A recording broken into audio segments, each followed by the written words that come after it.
Start करते हैं हम अपना नेक्स्ट न्यूमेरिकल, जो कि है हमारा numerical number 2। The RMS value of current in an AC circuit is 10 ampere. What is the peak current. इसमें हमारे पास आरएमएस वैल्यू दे दी गई है।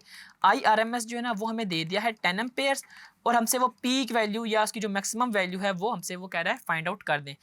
अब आपको पता है कि जो हमारी आरएमएस की वैल्यू होती है वो इक्वल होती है आई नॉट डिवाइड बाई √2, या हम इसको आई एम भी कह सकते हैं कि मैक्सिमम करंट डिवाइड बाई √2। इसमें हमने फाइंड आउट क्या करना था, आई नॉट तो √2 जो है वो हमारे पास आई आर एम एस के साथ जाके मल्टीप्लाई हो जाएगा।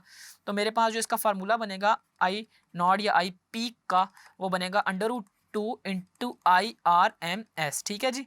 अब मैं क्या करता हूँ, √2 की जगह √2 लिखता हूँ और आई आर एम एस की जगह मैं लिखता हूँ 10, और 10 को जब मैं मल्टीप्लाई करता हूँ √2 से तो मेरा आंसर आता है 14.14 एम्पेयर, 14.14 एम्पेयर्स।